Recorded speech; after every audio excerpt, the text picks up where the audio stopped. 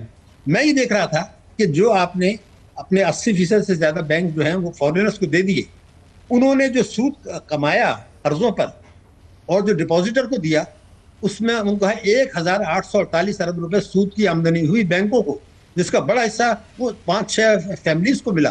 1848 ارب روپے سود کے بدلے میں جو ادا کیا اور جو وصول کیا، اس میں 1848 ارب روپے کا فرق ہے.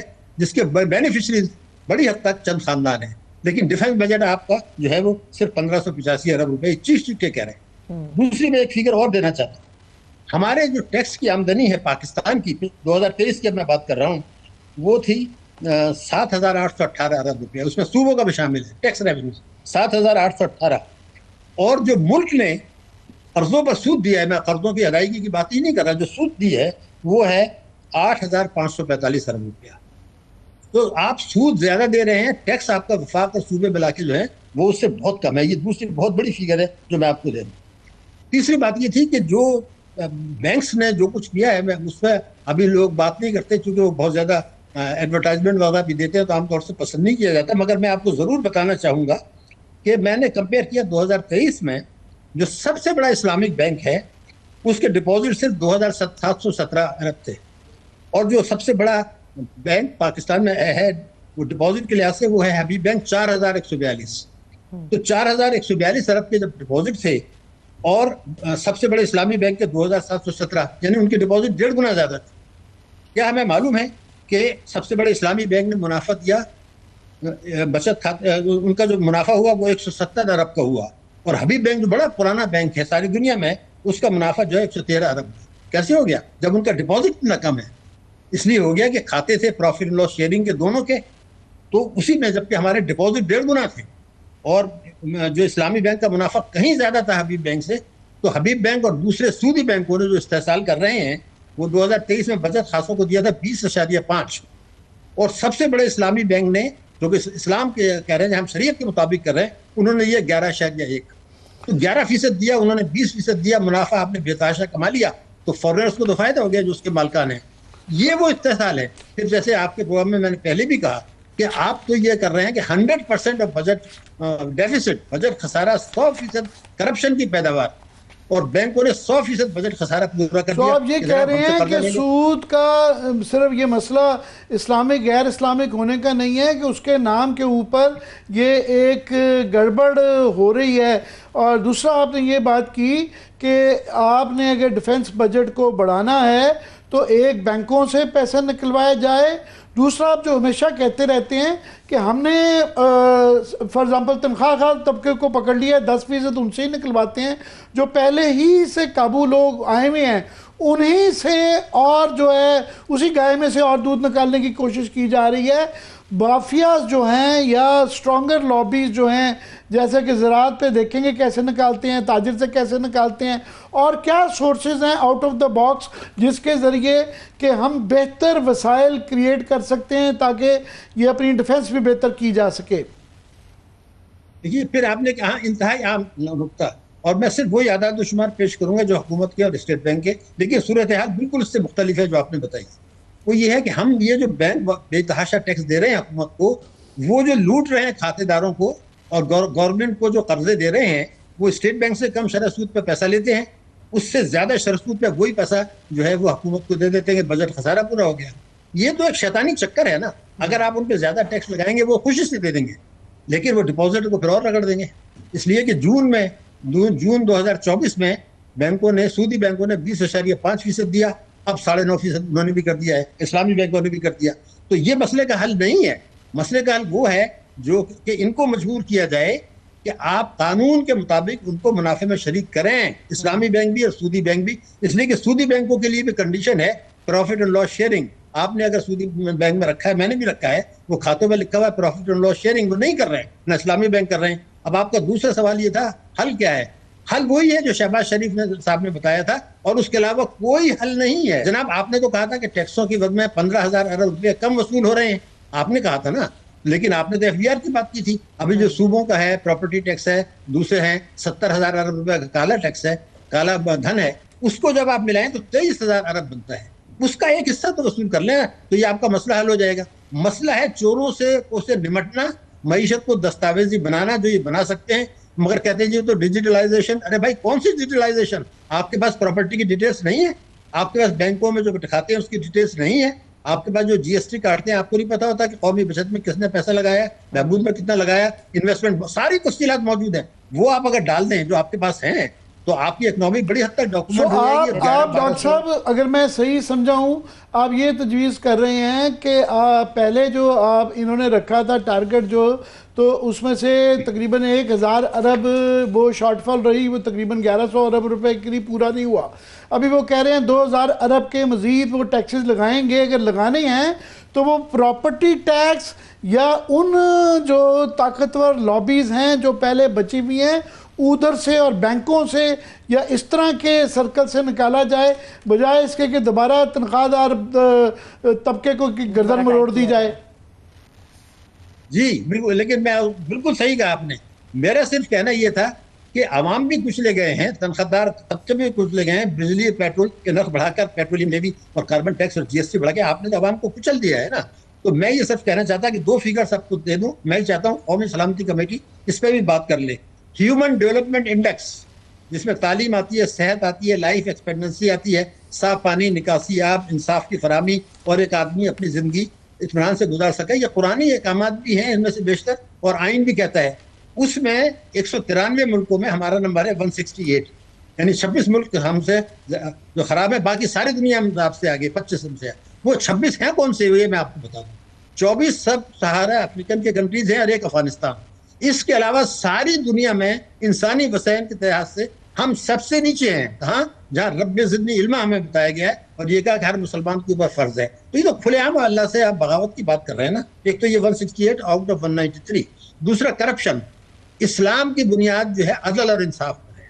اور میں نے پہلے بھی کہا تھا حضرت علی کا قول ہے, میں بالکل, انہوں نے فرمایا تھا کفر کا نظام چل سکتا ہے جیسے بھارت میں چل رہا ہے, مگر ظلم اور استحصال کا نہیں چل سکتا.